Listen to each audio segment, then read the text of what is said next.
上，我心向往。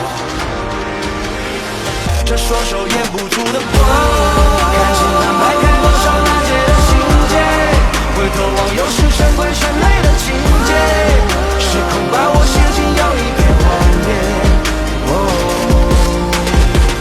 只好去用沙子谈吐，不小心撕开了天幕，口中的权术让这碗金汤洒一地，它并不太坚固。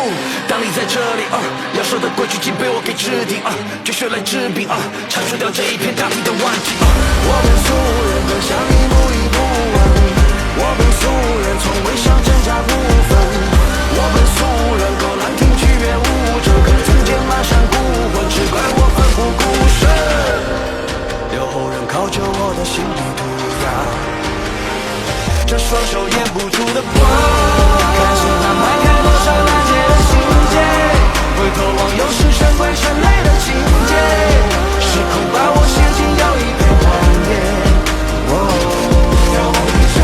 是一趟却又随意很期盼，这个结局当我不惧，是我失去，等你后悔那也是何必？好多狂言好多狂辩，没珍惜我的手眼里，越来越似是处在阶段，越不以我就定。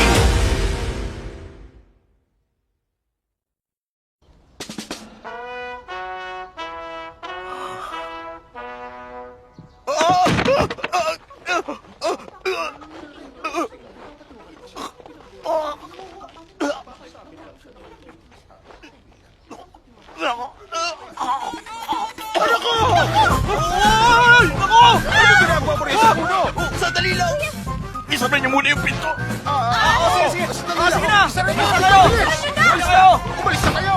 Bakit iniwan niyo ako? Hindi naman kailangan kayo lahat ang magsara! Ano ko? Chicho! Ano ba kasi ginawa yan, ha? Halika! Tutulungan kita! Huwag ka mag-alala! Akong bahala! Lilian! Tulungan mo kami rito!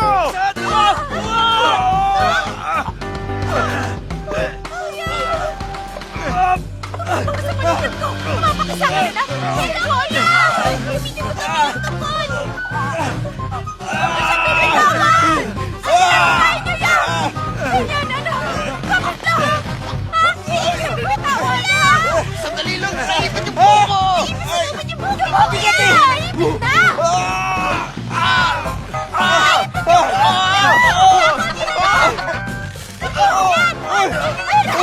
Ayos na!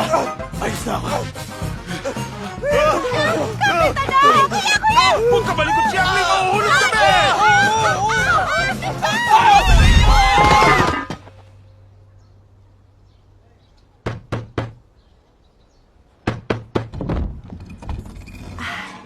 Tia Ma, may kailangan ba kayo, ha? Narinig kasi naming maingay riyan sa loob. Ayos lang ba kayo, ha? Ayos lang po kaming lahat. Nahulog lang po itong bangkuan. Paalam na. Sandali. Mayroon pa ba kayong kailangan? Naiwan niyo sa labas ang anak niyong si Dowding. Ilapag niyo na siya sa lupa. Paalam.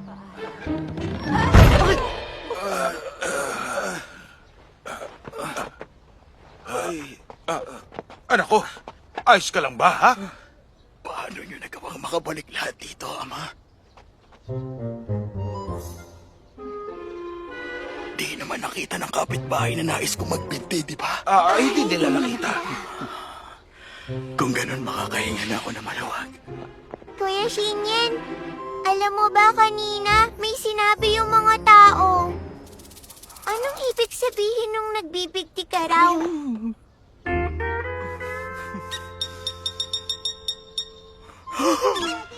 Manggagamot, pakiusap iligtas yung anak ko.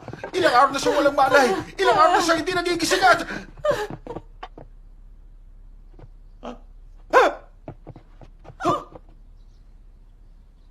Nagbalik na pala kayo. Ayos ka na ba, ha? Mabuti ng pakiramdam ko. Bakit may manggagamot? Mayroon bang may sakit dito? Siya bang... Kayo ba yung may sakit? Oo. Malala ba yun? Hindi naman malala. Tama. Mabuti naman. Mabuti nga yun. Kung ganun, umalis na tayo.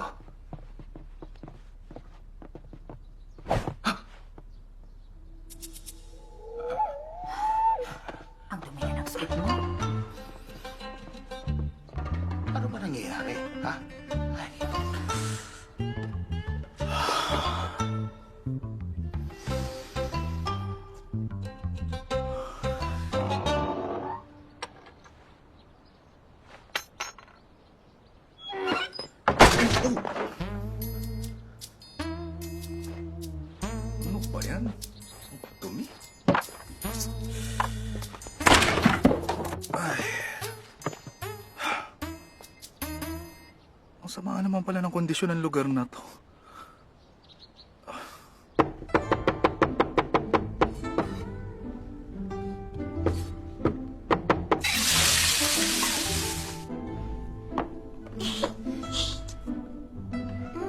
Nangungupit ka pa, ha? Bubunutin ni Inang buong ngipin mo dahil dyan.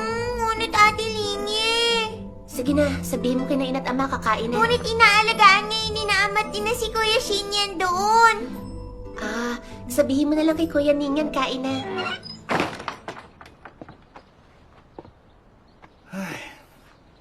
Bakit wala akong alaala ng may-ari ng katawan na to? Pero naaalala ko pa rin yun sa pamilya niya.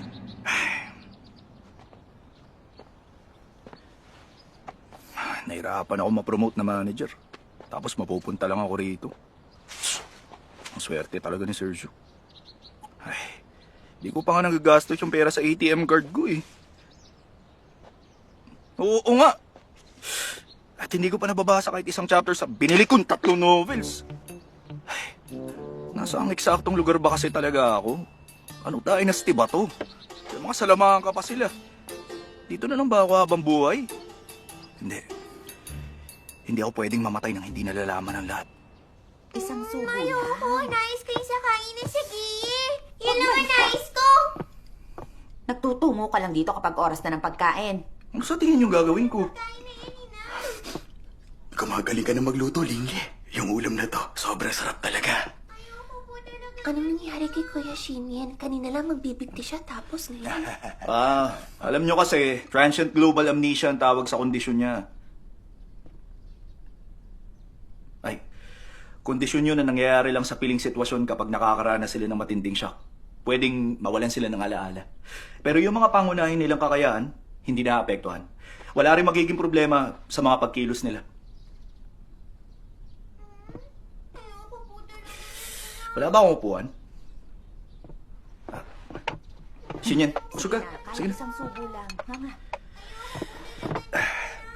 Alam mo, iniisip ko lang. Bakit kaya ako nakakaramdam ng hilo ngayon? Wala rin akong mangkok. Pera ma. Tama. Magpahinga ka lang. Di naman yung malala. Pero wag nyo na lang babanggitin yung nangyari sa nakaraan, ha? Mas nakakalito lang yun para sa kanya. Tsaka may side effects.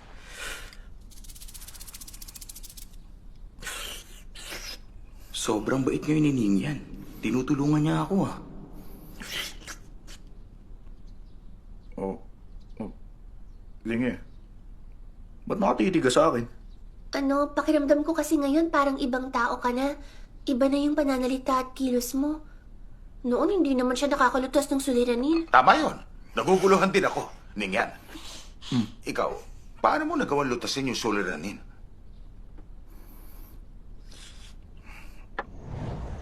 At yun ang kabuuan ng buong nangyari. Yun ang dahilan kung bakit tayo nakalaya. Ah, yun pala. Ngayon, alam ko na. Bakit hindi ko agad naisip yun? Ni hindi mo nga alam kung paano magtimbang ng mga bagay. Tiyo, wala ba kayo noon nung binibilang ang pilak? Ah, yung kasama ko kasing si Lou, binigyan ako ng osmantos na alak. Alam niyo namang malakas akong uminom. Walang makakatalo sa akin kahit sino. Kaya yun, uminom lang ako ng kaunti. Bakit wala yun sa salaysay niyo? Dahil naisip ko na hindi na yun mahalaga upang banggitin pa. Yun. Hindi na mahalaga. Muntik mapahamak ang buong angka natin ang dahil dun. Wala ako sa katinuan dati. Kaya hindi na ako ulit iinom ng alak. Ina, Hmm? sobrang ganda po ng kalangitan ngayong gabi. Tingnan niyo po yung mga bituin, no?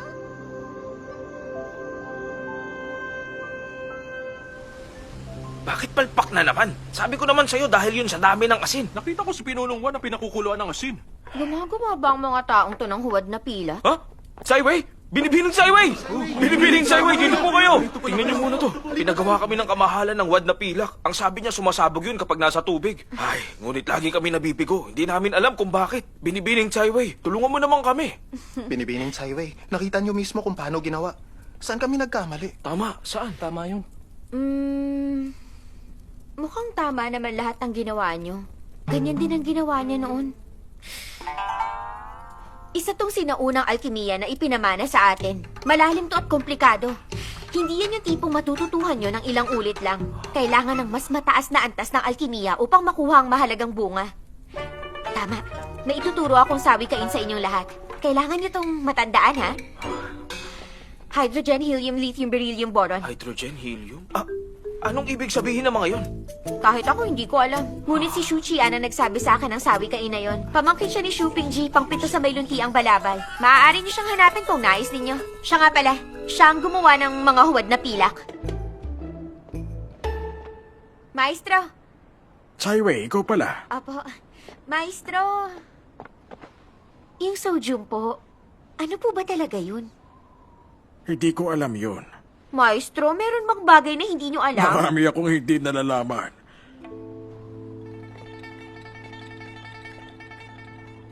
Hindi ko nga rin alam kung nasa na mga magnanakaw noon na umatake sa atin. Binanggit ninyo na naman yan. Sinasabi ninyong masasama ang mga magnanakaw na yon.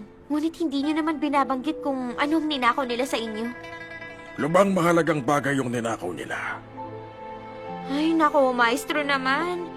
Hindi nyo pa rin sinabi kung ano yun at malihim pa kayo. Ang daya nyo. Kung ganon, maestro, sa antas ng lakas nyo, nakikita nyo ang lahat ng panahon at kayo ang pinakamakapangyarihan. Kaya natitiyak ko na alam nyo kung bakit may alam si Shu Qian sa alkimiya, di ba? Tungkol sa bagay na yan.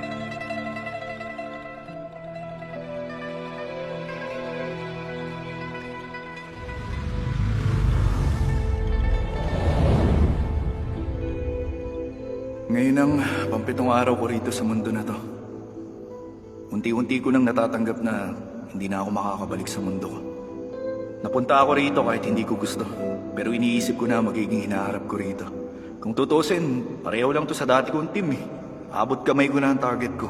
Sa ganitong paraan, magagawa ko pa rin ang plano ko na sobrang dali. Yung pamilya ni Qian, tinatrato ako na maayos. Si Tio Pingji, tinuturing niya akong anak. Pangpito siya sa 100 Commander Imperial Sword Guard. Katumbas yun ng civil servant sa amin. Mukha lang siya matapang. Pero yung asawa niya, ang mas nasusunod sa kanila. Ang anak nating si Sijo, nilustay niya ang lahat ng salapi upang hindi lang tayo mapahamak at mailigtas ang buong pamilya natin sa kapahamakan. Ano na ang gagawin natin ngayon? Tama ka. Ano ang gagawin natin ngayon?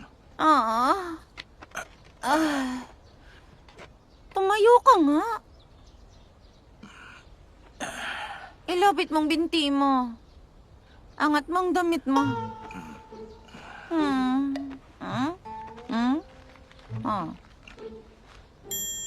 Bala ko talaga ibigay yan sa'yo. Kung gano'n ibibilang ko to bilang panggastos ng nakaraang buwan. Ibilang mo bilang ngayong buwan. Ha? Ibig ko sabihin, pang nakaraan yan. Yung tiya ko naman, mahirap siyang pakisamahan. Katulad niya yung CFO na umalis sa kumpanya namin. Yung mag-ate naman, yung isa may kakayahan at maganda ang personality. Organized siya at mahusay ang mga kamay. Kaya niyang maliit man o malaking gawain. Matured siyang kumilos kung titingnan, pero ang totoo, isip bata pa rin siya. Nasa edad pa lang siya ng pagkakaroon ng first love. Yung pinakabata naman, siya ang mascot ng pamilya. Maliit lang siyang bata, pero talagang napakatakaw niya. Oo nga, munti kong makalimutan si Pinsan. Napakatalino niyang tao. Pero mukha siyang mahirap lang na nagsusulat ng article para mabuhay. Matatagpuan ng yaman sa panulat. Hindi, kailangan ko siyang pantayan para hindi niya ako maloko. Magmula ngayon, hindi na ako si Yang Ling. Ako na si Shu Qian. Sa dati kong buhay, isinuko ko ang lahat ng mga pangarap ko para sa realidad. Pero dito, bilang may 9 na taong high-quality compulsory education ako at may utak na puno ng diskarte sa buhay, magagawa ko ng makamit ang mga pangarap ko. Ano na? Malinaw na ba? Oo nga pala, ito ang plano ko. Gusto kong gumawa ng salapi. Dapat ganun din ang gawin nyo. Ay, alam ko hindi talaga perpekto ang plano ko eh. Siguradong hindi nyo maiintindihan ng asset management at joint venture listing. Pero relax lang, magtiwala lang kayo sa kakayahan ko. At saka maraming sikat na taong minaliit muna bago nagtagumpay sa buhay. Lingye, kuskusin mo yung mabuti. Apa, ina.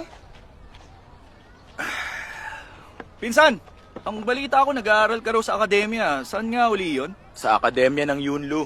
Ano kaya kung bigyan mo ako ng kapital bilang panimula? Kapag nagtagumpay yung negosyo ko, magbibilang ka na lang ng kita. Hoy!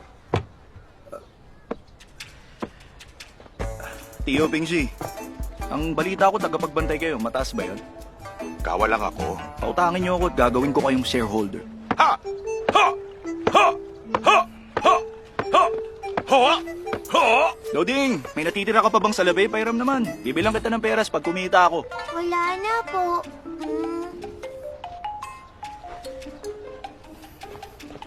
Lingi, ikaw ang nakatoka sa pananalapi, hindi ba? Baka naman meron ka dyan. Bibigyan kita ng 10% na tubo, o ano? Ano ba yung mga sinasabi mo? Shuningye. Tumahimik muna kayo, Tia. Para na rin to sa pamilya natin. Sige, mabuti naman. Lingye, Kuya, hetong kasuotan mo. Para saan to? may ilang dekada na rin ang utang mo sa angka na ito. Kasama na roon ang upa sa bahay. Nasa 632 pilak at 5 tiyan. Kung iniisip mo talaga kaming pamilya mo, palitan mo na ngayon yung kasuotan mo. Bumalik ka na ngayon dun sa yaman. At maghanap buhay ka! Maghahanap buhay? Ayoko maghanap buhay. Hindi na ako maghahanap buhay kahit kailan. Tio Pingsi, sinabi ko na sa inyo, di ba? Dapat kumbinsihin nyo tong asawa nyo. Magmadali ka na lang. Mababawasan pa ang sahod mo kapag nahuli ka. Kayo... Lingi, huwag ka na magkunwaring inosente. Sige na, tulungan mo naman ako. Bibigyan kita ng bentahan ng mga damit kapag kumita ako. Hindi ka na maglalaba. Meron ka pa magandang damit. Lingyen, maglaro ka na muna ron. Ha! Ha! Shuningyen.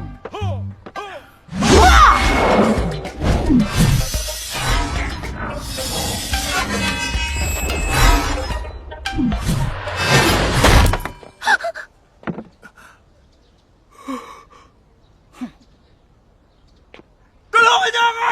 Gusto niyo ako patayin! Tulungan niyo ako! Tulungan niyo ako! Pagilan niyo na! Pagilan niyo na!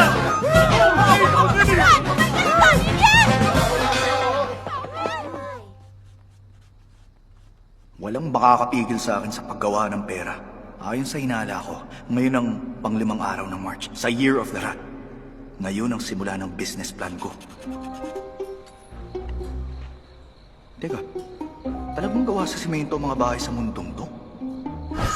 At meron na rin silang salamin? Bilhin mo na. Ha? Naiintindihan ko na kung bakit hindi ako magtatagumpay sa mga imbensyon dahil na-imbento na ng kawanihan ng dalugdalaan ng lahat ng bagay.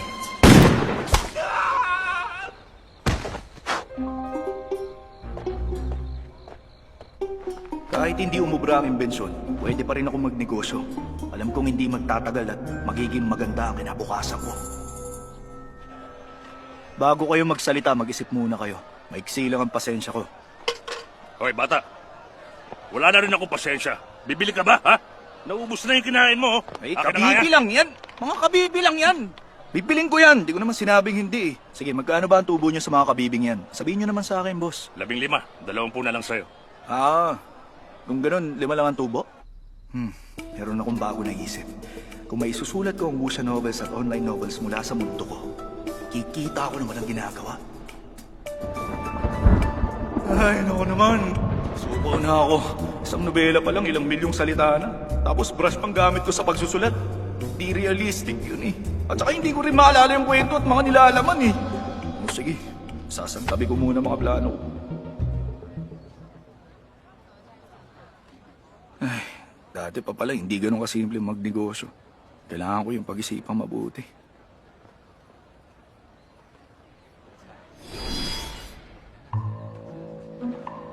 Kilos na! Opo!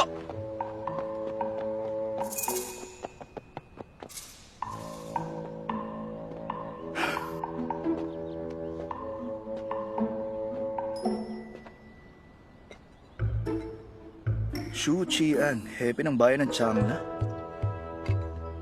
Okay, sige. Susubukan ko magtrabaho ngayon. Malalaman kong business opportunities kapag nakasalamuha ako.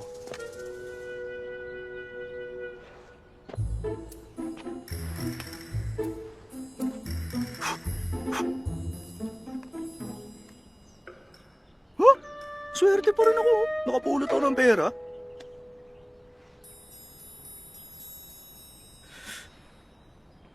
May nakawala ba nito? Sa inyo ba tong perang to? Meron ba nakawala nitong pera? Okay, walang sumasagot. Sobrang malas ko naman. Di na nga natin nalutas ang kaso na walan pa ako ng salapi. Huwag ko lang talaga makikita ang nakapulot nun. Dahil sisipain ko siya. Shujian? Bakit narito ka, ha? Akala ko pinaalis ka na.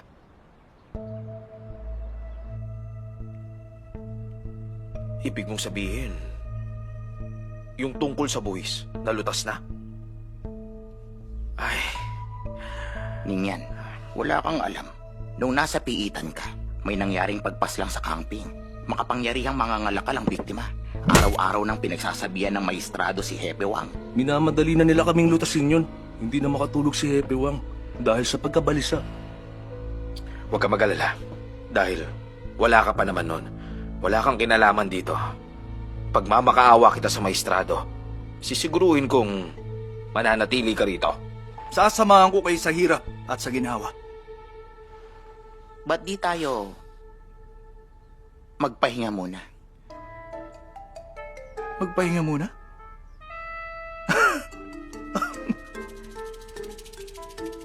Ginagawa niyo rin yun?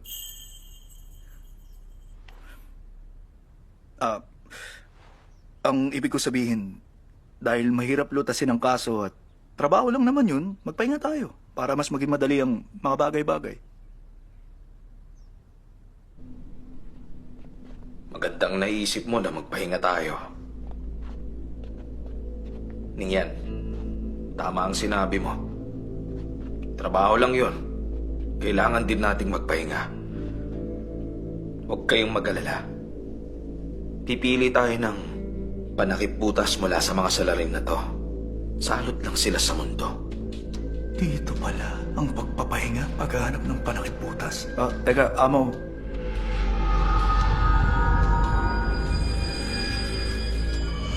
Ay, kahit na sabihin nating masasama sila, parang hindi naman sila dapat mamatay, di ba? Ikaw nga ang nakaisip nito, di ba? Ano kaya kung tingnan ko muna ang talaan?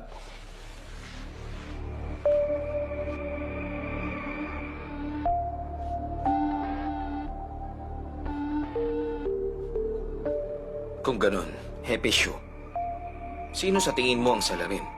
Nasaan siya ngayon? Ang biktimang si Jiang Yori. Mayamang mangangalakal siya. Maagang namatay ang asawa at may isang anak. Pagkatapos noon, nag-asawa siya ng mas bata sa kanya ng 20 taon. Mas bata sa kanya? May nalaman ka na?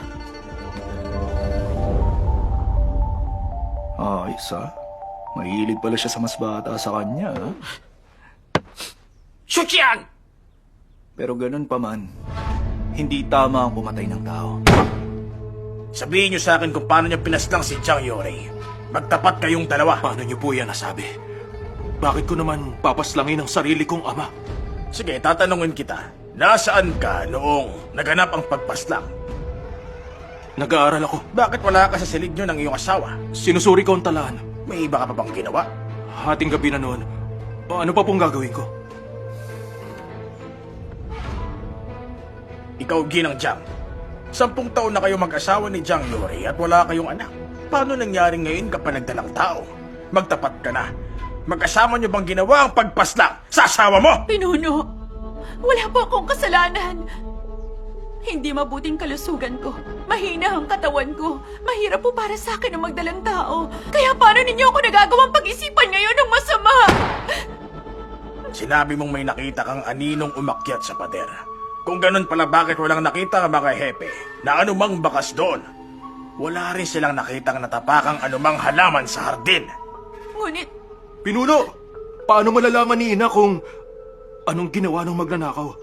Kami ba ngayon ang sinisisi ninyo dahil hindi ninyo magawang malutas ang suliranin? Oo, magaling sa mga tuwiran ah. At nabaliktad niya pa ang sitwasyon. Si Jiangxian, mukhang mahirap sindakin. Ang lakas ng loob mong tumanggi. Bantay! Pinuno! Taguputin niyo sila! Opo! Pinuno, wala pa akong kasalanan! Pinuno! Ginagawa niyo ba to para umamin kami?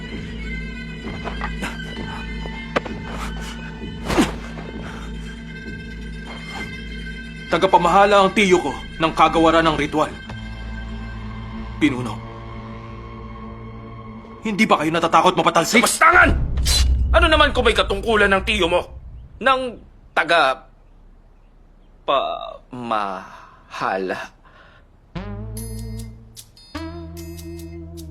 Ngunit kahit na... pamangkin ka niya, hindi ka dapat magbataas.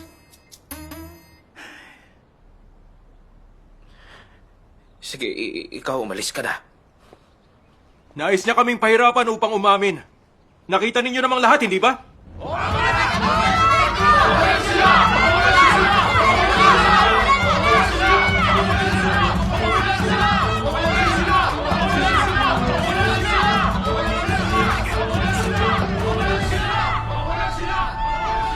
Hindi ubra itong nangyayari.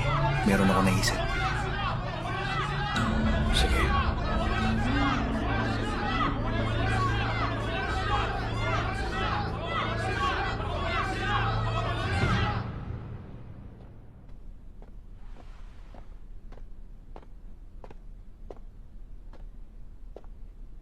Huwag kang kabahan. Nandito ako para tumulong. Tawagin mo na lang akong Sir Shu. Sige po, sir. Nung gabi ng pagpaslang, nagsiping kayo ng anak ni Jiang Yori habang nangongolekta siya ng upa. Pero bumalik na maaga si Jiang Yori at nahuli niya kayo sa ginagawa niya. Papatayin kitang tampalasan ka!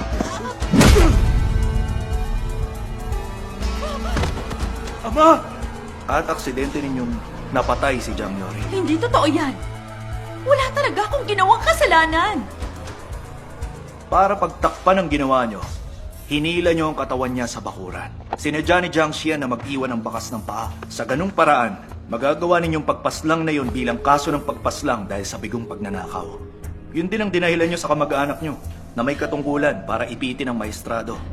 Sa ganung paraan, pwede na kayong magpahinga pagkatapos nyo makipag-usap sa amin. Ang buong akala nyo walang anumang butas ang ginawa nyong trabaho. Pero ang totoo, ang daming mali ron. Pinuno, sandali. Hindi mo kami dapat pinaparatangan ng ganyan. Palabas lang ang itinanim ni Jiangxian na bakas ng paa, walang papasok sa tahanan. Kung magaling ang magnanakaw, gagamitin niyang kakayahan niya sa pagtakas. Hindi siya mag-iiwan ng anumang bakas. Iyon ang unang punto. Pangalawa, namatay si Jiang Yori sa isang matinding hampas. Hindi namin nahanap ang ginamit sa nangyaring krimen. Ibig sabihin, dinala ng salarin ng sandata. Bakit naman magdadala ng ganitong klaseng sandata kung magnanakaw lang naman siya? Hindi ba sagaba lang yun? Hindi mo maipaliwanag, no? At ang pangatlo, noong namatay si Jiang Yori, nakadapa siya dun sa bakuran at nakaturo ang panya palabas. Sa likod ng ulo siya hinampas. Ibig sabihin lang, hinampas siya ng salarin mula sa likod. Kung ganun, nasa bakuran ng magnanakaw. Pagkatapos, nasa likod lang siya mismo ni Jiang Yori.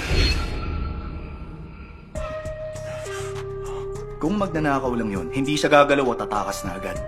Bakit pa siya lalapit ng palihim para patayin siya habang abala at namatay ang biktima sa isang hampas lang? Paano naman nangyari yun? Patapos na ako sa paninindak. Yung mahalagang parte na yung susunod.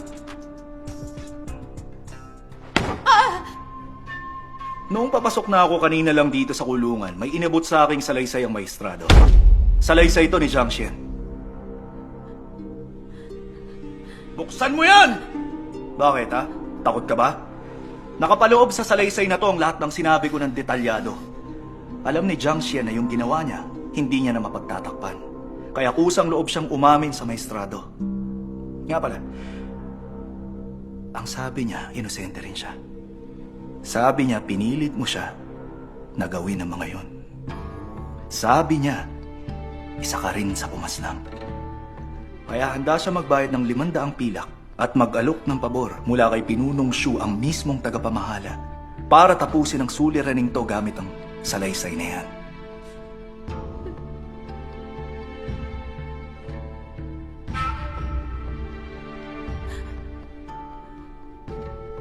Sinabi ko na to kanina. Narito ako para matulungan kita. Magsabi ka ng totoo sa amin at pinapangako ng maestrado na hindi niya kayo parurusahan ng kamatayan ng anak mo.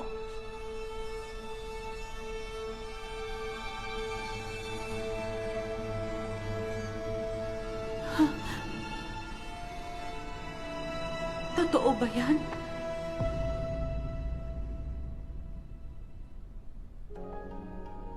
Totoo lahat.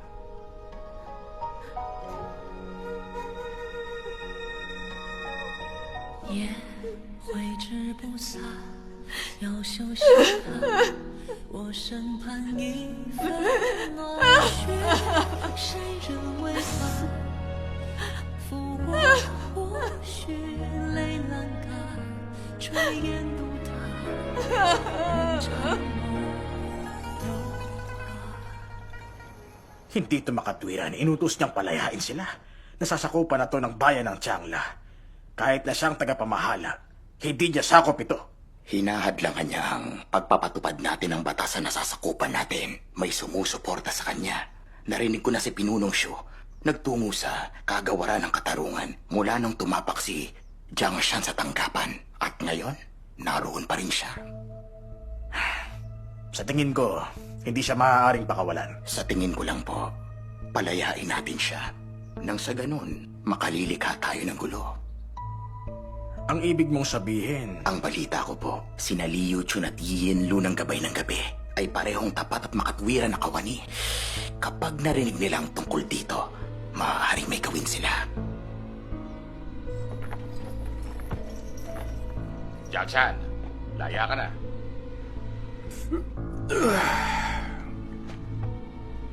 Ay.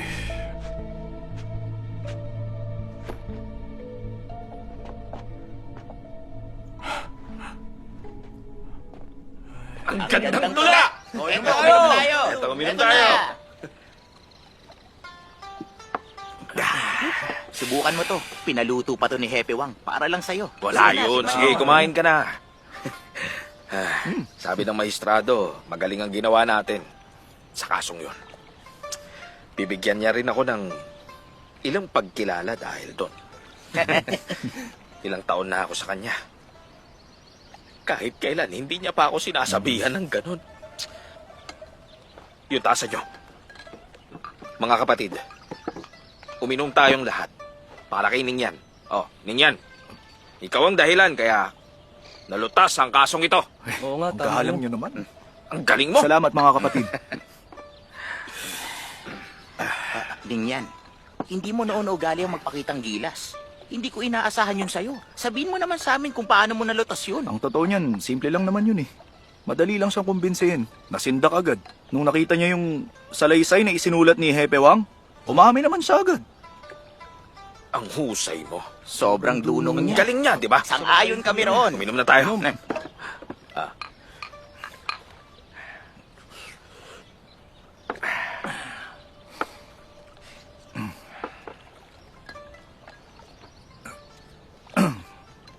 Amo, Mm.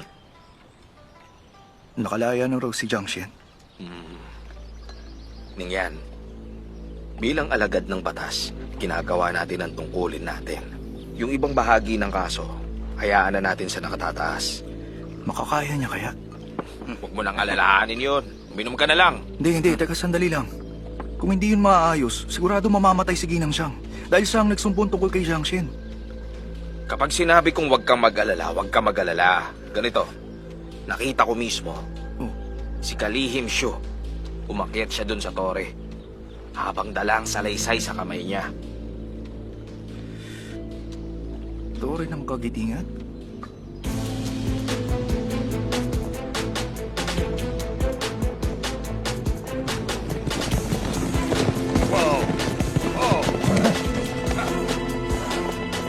Sino ka?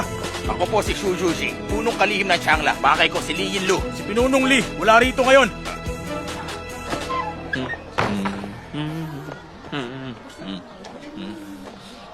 Sigurado ba kayong humihingi ng saklolo si Kalihim Siyo?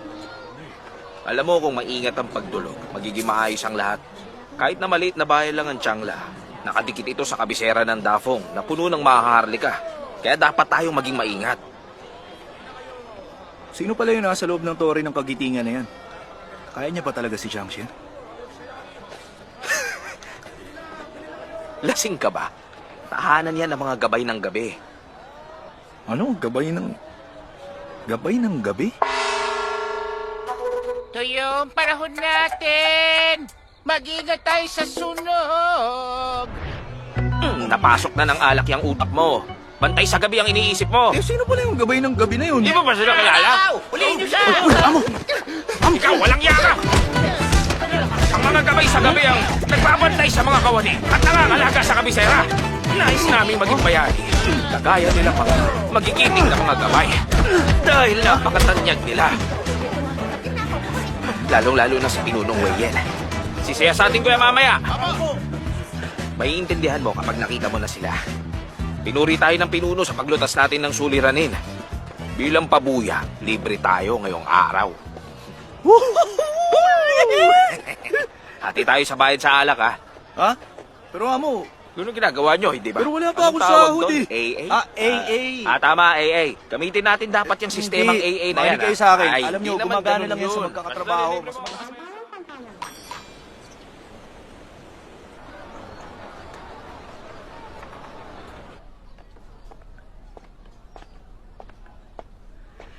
Ginoo, Ay, matamis na inumin. Konting asuka lang. sige, sandali lang muna, Ginoo. Ay, eto, ingat lang. Dahan-dahan lang. Salamat. Bakit nanginginig ka?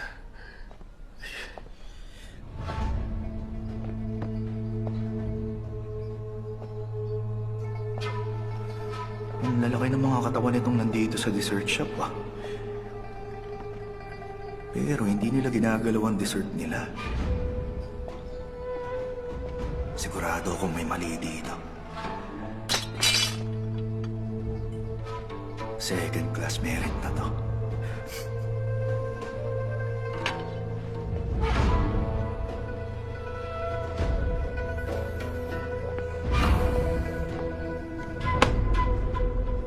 Dalhin mo na yung inumin mo at umalis ka na rito. Sabi na nga ba may mali?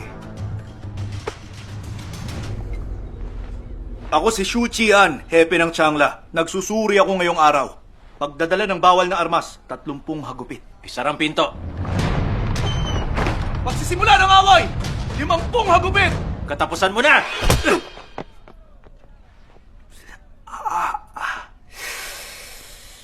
Aray, ang sakit nun ah. Pananakit ng kawani, 3 taong pagkakakulong!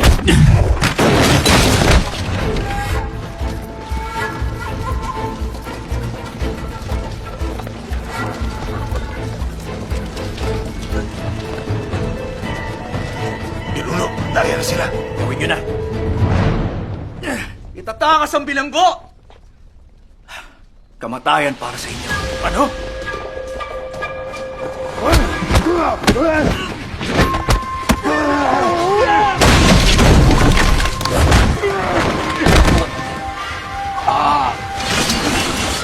Palayain ang bilanggo!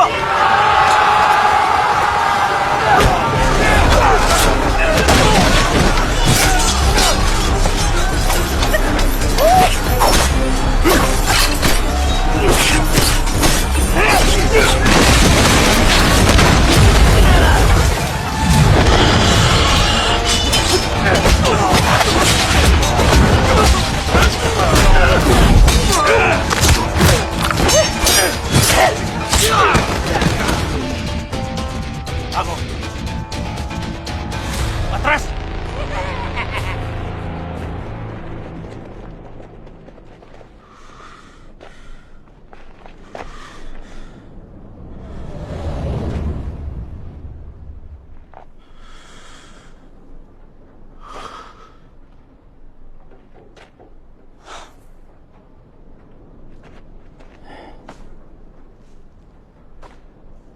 Okay na siguro mamatay. Baka mauwi na ako pagkatapos nun.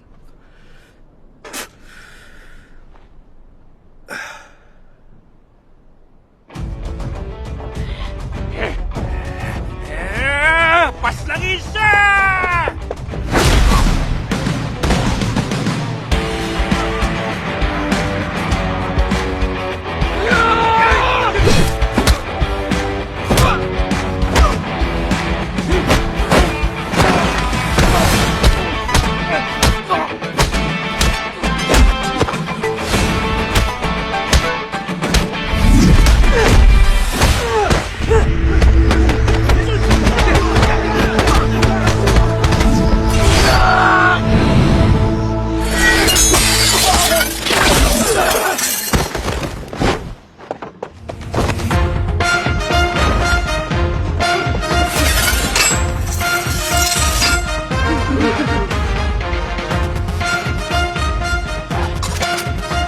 Huwag gumawa ng kasamaan sa gabi.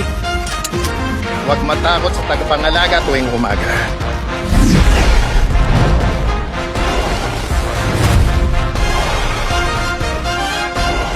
Narito na ang mga gabay ng gabi.